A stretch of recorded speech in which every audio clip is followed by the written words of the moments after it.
Hello बच्चों, आपका फिर से स्वागत है हमारे चैनल में। तो आज हम अध्ययन करने वाले हैं कक्षा 5 के पाठ 5, जिसका शीर्षक है अनोखी सूझ। अब हम इसे शुरू करते हैं। बात पुराने ज़माने की है। पुराने ज़माने की बात कर रहे हैं यहाँ पे, मतलब बहुत पहले की है। उन दिनों देवताओं और दानवों में युद्ध होता रहता था। देवता कौन? जो अच्छे लोग थे, जो अच्छे भगवान थे। दानव कौन? जो सबको परेशान करते थे, सबका खाना लूटना, सबको परेशान करना। तो उन दिनों में जब पहले का ज़माना था, पुराने ज़माने में, तो देवता और जो दानव थे उन दोनों में क्या होता रहता था? युद्ध होता रहता था। युद्ध अर्थात लड़ाई होती रहती थी। दोनों पक्ष मिलकर एक बार प्रजापति के पास गए। अब ये जो दोनों दल हैं, दानवों और देवताओं के जो दल हैं, ये दोनों पक्ष मिलकर कहाँ गए? एक दिन प्रजापति के पास गए। प्रजापति कौन? जिसने इस सृष्टि की रचना की है, उनके पास गए। वहां जाकर बोले, अब ये दोनों दल वहां जाकर बोले, मान्यवर अर्थात उन्हें रिस्पेक्ट, प्रजापति को रिस्पेक्ट देते हुए इन्होंने मान्यवर क्यों यूज़ किया है यहाँ पे? क्योंकि वो रिस्पेक्ट के साथ उन्हें कह रहे हैं मान्यवर, जो उनको पैदा करने वाला, सृष्टि की रचना करने वाले हैं, उनसे बात कर रहे हैं, इसलिए यहाँ पर मान्यवर यूज़ किया है। मान्यवर, हम दोनों आपकी संतान हैं। अब वो दोनों कहते हैं, जो दानव होते हैं और देवता होते हैं, वो दोनों जाकर उनको क्या कहते हैं कि मान्यवर, हम दोनों आपकी ही संतान हैं, मतलब आपके ही बेटे हैं। बताइए कि हम दोनों में बुद्धि में कौन बड़ा है? अब उन्होंने उन्हें कह दिया कि हम दोनों, अब आप ये बताइए कि हम दोनों में से कौन बुद्धि में बड़ा है, यानी कौन ज़्यादा बुद्धिमान है। उनकी बात सुनकर प्रजापति मुस्कुराए। अब उन दोनों की, जब दोनों दलों की, दोनों पक्षों की प्रजापति बात सुनते हैं, प्रश्न सुनते हैं, तो वो मुस्कुराते हैं। मन में सोचने लगे। अब प्रजापति मन ही सोचने लगते हैं, किससे बड़ा बताऊं? अब उनके लिए बहुत ही कठिन प्रश्न हो जाता है कि वो किसे बड़ा बताएं, क्योंकि दोनों ही उन्हीं की संतान होते हैं। देवताओं को या दानवों को? किसको बड़ा बताऊं? देवताओं को बड़ा बताता हूं तो दानव नाराज होते हैं। अब देवताओं को वो बड़ा बताएंगे तो दानव नाराज हो जाएंगे। दानवों को बड़ा बताता हूं तो देवता नाराज होते हैं। अब दानवों को बड़ा बता दूंगा तो देवता नाराज हो जाएंगे। अब वो एक बड़ी ही असमंजस स्थिति में फंस चुके थे। हो सकता है तब दोनों आपस में लड़ने लगे। अगर मैं किसी एक भी दल का पक्ष लूंगा तो दोनों आपस में क्या करेंगे? लड़ने लगेंगे।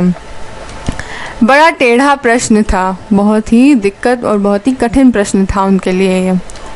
बड़ा बताएं तो किसे बताएं? अब किसको वो बड़ा बताएं? वो बहुत ही बुरी स्थिति में फंस चुके थे। कुछ सोच कर वे बोले। प्रजापति ने कुछ देर सोचा, फिर वो बोले, इसका उत्तर कल दूंगा। उन्होंने आज कोई उत्तर ही नहीं दिया। उन्होंने कहा, मैं इसका उत्तर कल दूंगा आप लोगों को।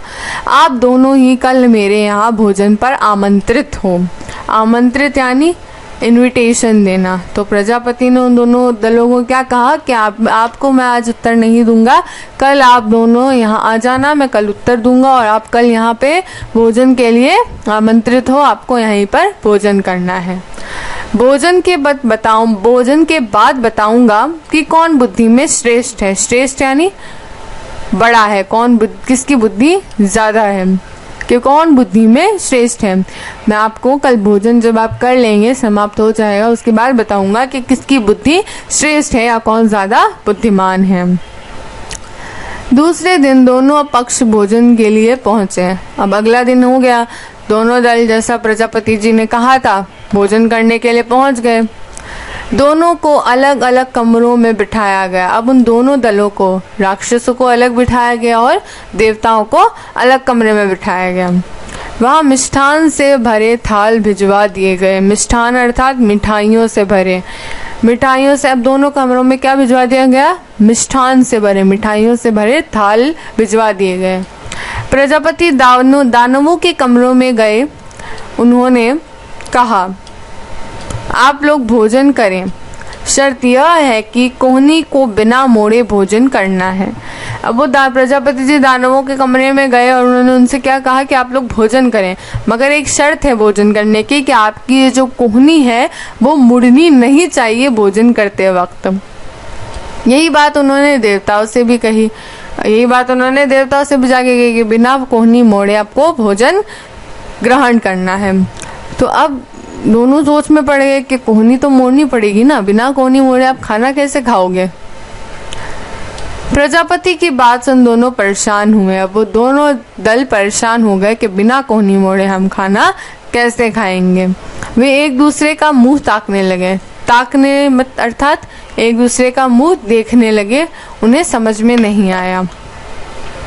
समस्या थी खाएं तो खाएं कैसे। अब परेशानी ये थी कि अब खाएं तो खाएं कैसे, कोहनी तो मोड़ नहीं सकते, कोहनी नहीं मोड़नी चाहिए, कोहनी मुड़नी नहीं चाहिए खाते समय, भोजन भी नहीं बचना चाहिए। अब उन्होंने प्रजापति जी ने कह दिया कि बिना कोहनी मोड़े भोजन भी खाओ और भोजन बचना भी नहीं चाहिए। प्रजापति की आज्ञा का भी पालन होना चाहिए। अब उन्होंने जो आज्ञा दे दी है, हम उनकी संतान हैं तो हम उनकी आज्ञा का भी पालन करना है। देवताओं ने एक उपाय सोचा, उपाय अर्थात एक तरकीब सोची। कमरे में किवाड़ बंद किए, कमरे के किवाड़ बंद किए। उन्होंने जो उन्हें कमरा दिया गया था उसके किवाड़ अर्थात जो उनके गेट थे वो बंद कर दिए। आमने सामने बैठ गए, दो देवता एक दूसरे के आमने सामने बैठ गए। जैसे कि आप देख सकते हैं यहाँ पे बैठे हैं ये दो, एक दूसरे के आमने सामने बैठ गए। लड्डू उठाकर एक दूसरे के मुंह में देने लगे। अब कोहनी भी नहीं मुड़ी और साथ मिलकर उन्होंने क्या किया, एक दूसरे के मुंह में लड्डू उठाकर डाल दिए। देखिए ये इसके मुंह में डाल रहे, ये इसके मुंह में। कुछ देर में थाल साफ हो गया। कुछ देर बाद ही उन लोगों का थाल तो क्या हो गया, साफ हो गया। देवताओं का सारे लड्डू समाप्त हो गए, सारे जो भी लड्डू ने मिले थे वो समाप्त हो गए। ना हाँ हल्ला ना शोरगुल, ना कोई हल्ला गुल्ला, ना ही कोई शोर मचाया उन्होंने। देवताओं ने शांति पूर्वक भोजन किया, शांति पूर्वक अर्थात बिना किसी शोर के शांति से उन्होंने अपना भोजन समाप्त कर लिया। दानव अपने कमरे में परेशान थे। अब जो दानव थे वो अपने कमरे में परेशान बैठे कि खाएं तो खाए कैसे। सोचने लगे बेकार ही यहाँ आए, और वो सोचने लगे कि यार फालतू में हमें आए, कोई फायदा तो हुआ नहीं, इससे अच्छा हम ना ही आते। नहीं आते तो यह परीक्षा तो नहीं देनी पड़ती, नहीं आते तो ये फालतू का एग्जाम तो नहीं देना पड़ता हमें। आ ही गए हैं तो परीक्षा देनी ही पड़ेगी, अब आए हैं एग्जाम देना ही पड़ेगा। दानवों ने भी किवाड़ बंद किए, उन्होंने भी अपने दरवाजे बंद कर लिए। लड्डुओं के थाल पर टूट पड़े। टूट पड़ना अर्थात झपटना, झपट्टा मारने लगे। जैसे कि आप देख सकते हैं यहाँ पे ये टूट पड़े हैं, कोई तमीज से नहीं खा रहे। लड्डू लेकर ऊपर उछालने लगे, लड्डू लेकर ऊपर उछाल रहे थे। लड्डू जब नीचे आते तो मुंह खोल लपकते, लपकते अर्थात लड्डू की तरफ भागते। जैसे लड्डू को उछालते, लड्डू नीचे आते ही मुंह से उसे लपक लेते थे। लड्डू जमीन पर गिरते और चूर चूर हो जाते, और जो वो नहीं खा पाते वो लड्डू जमीन पर गिरते और उनका चूरा हो जाता है, जैसा कि यहाँ पे दिखाया गया है। कमरे में से हो ही की आवाजें आती रहीं, मतलब शोर कर रहे थे वो बहुत ज्यादा, चीखते चिल्लाते और लड़ते झगड़ते रहे थे। तो दानव तो हल्ला मचाया उन्होंने और बहुत ही लड़ रहे थे, झगड़ रहे थे, चिल्लाने की आवाजें आ रही थी जब वो खा रहे थे। सारी स्थिति स्पष्ट थी। अब आप देख सकते हैं सारी जो भी कहानी है वो स्पष्ट है कि कौन ज्यादा बुद्धिमान है यहाँ पे। प्रजापति ने कहा, अब प्रजापति जी आए, उन्होंने कहा देवता ही श्रेष्ठ है। श्रेष्ठ मतलब अव्वल है, ठीक है। उन्होंने कहा देवता जो है वही श्रेष्ठ है, वही बेहतर है। जानते हो क्यों? अब कहते हैं कि पता है तुम्हें क्यों श्रेष्ठ है देवता? इसलिए कि इन्होंने सहकार की भावना से काम किया है। सहकार की भावना अर्थात मिलजुल कर रहने की भावना से इन्होंने काम किया है। खुद भी खाओ और दूसरों को भी खिलाओ। सहकार की भावना से काम किया है अर्थात दूसरों को भी खिलाओ और खुद भी खाओ, किसी को परेशान भी ना करो।